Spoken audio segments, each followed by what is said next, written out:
Venkatesan sir, இந்த Sunita Williams, Butch Wilmore இவர்கள் இருவரும் இந்த 2024ஆம் ஆண்டு ஜூன் 5ஆம் தேதி அதாவது அவர்கள் விண்வெளிக்கு சென்றார்கள்.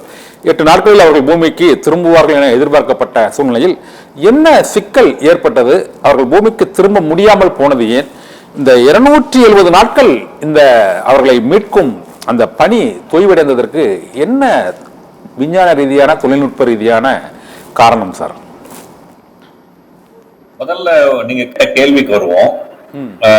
இப்போ வந்து போயிங் ஸ்டார்லைனர் அப்படின்னு சொல்லக்கூடிய ஒரு விண்கலத்தை சோதனை ஓட்டம் செய்வதற்காக இங்கேருந்து ஓட்டிட்டு போனாங்க. இப்போ வந்து ஒரு கார் கம்பெனி வந்து புதுசா ஒரு கார் உருவாக்கினா அதை ஓட்டி பார்த்து தானே வந்து மார்க்கெட்டுக்கு போவாங்க. அது மாதிரி இந்த போயிங் வந்து ஒரு விண்கலத்தை உருவாக்கிச்சு, ஸ்டார்லைனர்னு. அதை ஓட்டிட்டு போய் அங்க சர்வதேச விண்கூடல நிறுத்த வச்சு சில பரிசோதனைகளா செஞ்சு திருப்பி கொண்டு வரணும், அதான் திட்டம்.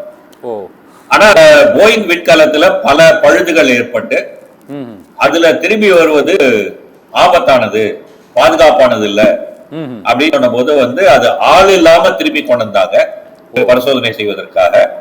அதுல போன சுனிதா வில்லியம்ஸும் அவங்களோட கூட அந்த வில்மரும் அங்கேயே தங்கிட்டாங்க. முதல்ல சில நாட்கள் வந்து சும்மா தாங்கிட்டு இருந்தாங்க. ஆனா வந்து நீங்க இப்போ இந்த சர்வதேச விண்கூடல், அதாவது அந்த space station, international space station பாத்தீங்கன்னா நவம்பர் 1, 2000ஆவது ஆண்டு அப்பதான் அமைக்கப்பட்டது. இல்ல, அப்பல இருந்து மனிதர்கள் அங்க இருக்காங்க, தங்குறாங்க. Right, okay. அந்த நாள்ல இருந்து இந்த நாள் வரைக்கும் குறைந்தபட்சம் 5 பேர் அங்க இருந்திருக்காங்க. சரி. ஒவ்வொரு நாளும். சுனிதா வில்லியம்ஸ் போகும்போதே அங்க ஏற்கனவே 7 பேர் இருந்தாங்க. சரி. அவங்க எல்லாம் இப்ப அங்க இருக்காங்க, திரும்பி வந்துட்டாங்களா சார்? அவங்க எல்லாம் அந்த 7 பேர்ல வந்து 5 பேர் திரும்பி வந்துட்டாங்க. சரி. புதுசா ஒரு 5 பேர் அங்க போனாங்க. இப்ப மொத்தம் 7 பேர் இருக்காங்க.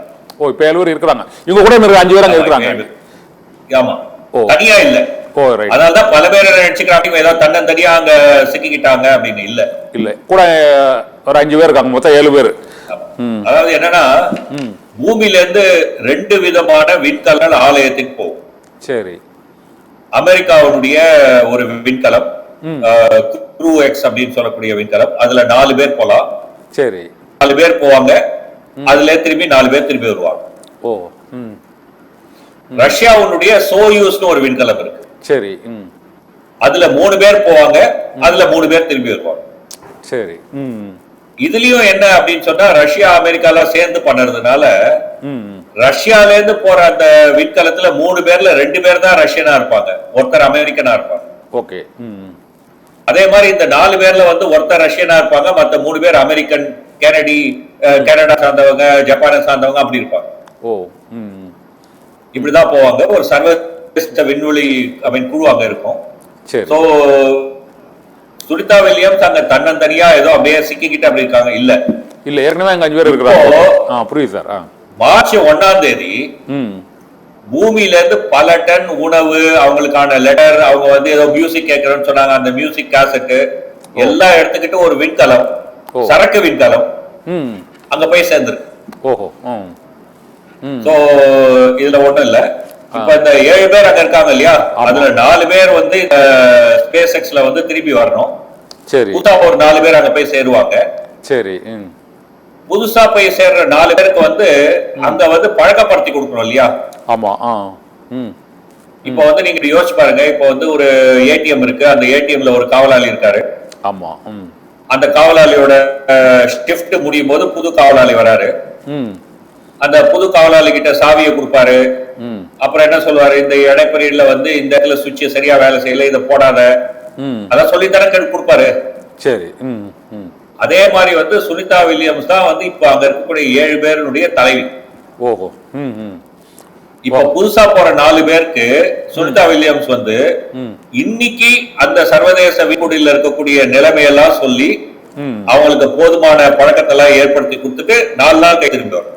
வெங்கடேஸ்வரர் சார், எனக்கு ஒரு சின்ன சந்தேகம் என்னன்னா, நீங்க இவங்களுக்கான உணவு, இவங்களுக்கான மியூசிக் இன்ஸ்ட்ருமெண்ட்ஸ் உள்ளிட்ட பல பொருட்களும் அங்க போய் இந்த மார்ச் மாசமே கொண்டு கொடுத்துட்டு வந்துட்டாங்க அப்படின்னு நீங்க சொல்றீங்க. இதுக்கு முன்னாலே பல முறை போய் கொடுத்துட்டு வந்துட்டாங்க, அவங்க அங்க 5 பேர் இருக்கிறாங்கன்னு சொல்றீங்க. இந்த பொருட்களெல்லாம் எடுத்து போய் விண்வெளி மையத்துல கொடுத்துட்டு வராங்க, அந்த ஆட்களை திரும்பி கொண்டு வரதுல என்ன சார் அது சிக்கல். இன்னொன்னு, கொண்டு வரணும் விண்வெளி மையம் எவ்வளவு உயரத்துல இருக்கு? இந்த விண்வெளி மையம் பூமியில வந்து எவ்வளவு உயரத்துல இருக்கு? பூமியில 500 கிலோமீட்டர் உயரம். 500 கிலோமீட்டர் உயரம். ஆட்களை கொண்டு வரணும்னா நான் இப்ப உங்களுக்கு ஒரு தகவல் சொல்றேன், ஒரு நிமிஷம் வெயிட் பண்ணுங்க. சரி. இப்போ நானும் நீங்களும் பேசிட்டு இருக்கிற சமயத்துல அந்த சர்வதேச விண்கூடில்ல க்ரூ 9 டிராகன் அப்படின்னு சொல்லக்கூடிய ஒரு விண்கலம் இணைஞ்சு சோயூஸ் MS-26 சொல்லக்கூடிய இரண்டாவது விண்கலம் இணைஞ்சிருக்கு. சிக்னஸ் 21 சொல்லக்கூடிய மூணாவது விண்கலம் இணைஞ்சிருக்கு. ஓகே. ப்ராக்ரஸ் 90 சொல்லக்கூடிய நாலாவது விண்கலம் இணைஞ்சிருக்கு. ப்ராக்ரஸ் 91 சொல்லக்கூடிய இப்ப சொன்னேன் இல்லையா? ஆமா. அந்த